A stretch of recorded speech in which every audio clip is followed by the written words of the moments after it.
Only वन song, उसके बाद रास्ता क्लियर रखिएगा। मैं भागूंगी यहाँ से भागने वाली हूँ। हाँ, इसमें कहने वाली बात है तो देखिए। अब देखिए, हाँ थोड़ा सा भैया दमदार बहुत अच्छा लग रहा है मुझे ये कहते हुए कि बहुत सारे ग्रुप हैं, मैं सबके साथ गाती हूँ, कोई खराब नहीं है, अपने अपने जगह सब सही है। लेकिन ये जो नन्हे मुन्ने हैं ना सारे देखने में लगे छोटन घाव करे गंभीर, हाँ। तो ये लोग के लिए दिल से आशीर्वाद इसलिए निकलता है कि ये लोग बहुत मेहनत करते हैं, बहुत सारे जितने सारे सभी मेहनत करते हैं। और जहाँ भी शो होता है तो मेरी इच्छा रहती है कि मैं विकास के ग्रुप को रखूं, लेकिन कभी कभी ये लोग बड़े बड़े कलाकार बन जाते हैं तो थोड़ा सा दिक्कत होने लगती है।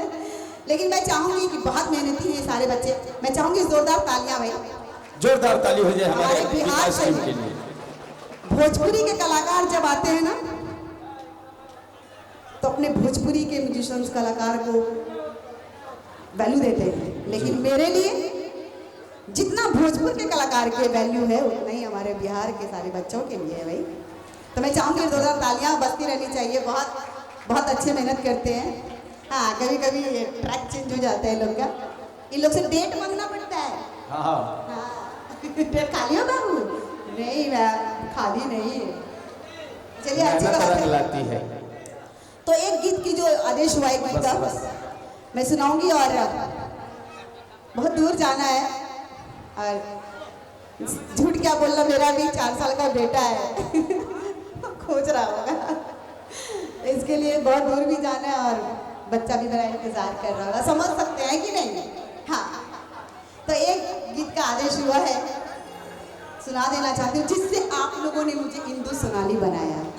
उसके बाद तो इतने सारे गाने हिट हुए आप लोगों ने सुनकर किया कि मुझे याद नहीं रहता, मैं डायरी में लिखती हूँ किसी का 1 गाना 2 गाना हिट हो, लेकिन आप लोगों के दुआ प्यार की वजह से जो किसी के साथ नसीब नहीं होता वो इंदु सोनाली के साथ हुआ, और ये आप सबों का प्यार आशीर्वाद का नतीजा है। ऐसे संभव नहीं है कुछ भी होना।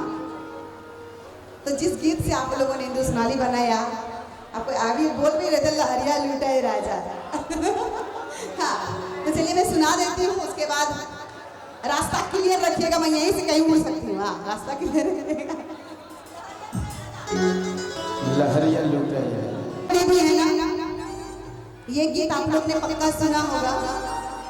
कोई भी शादी किया हो, ये गीत के बगैर सब अधूरा होता है।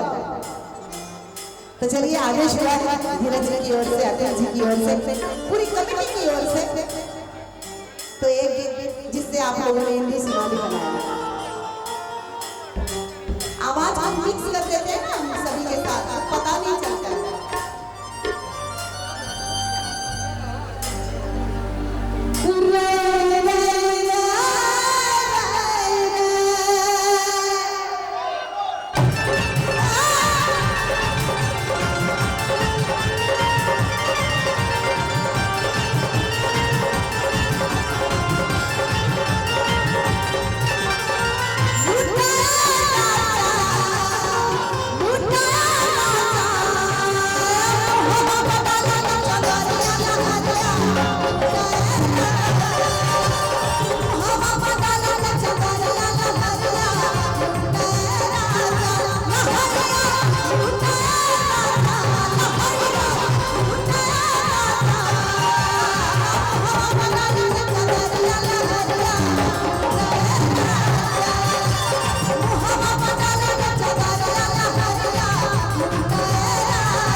लोग हाथ ही नहीं खोल रहे, बताइए सब मोबाइल खोल के बैठे हुए हैं।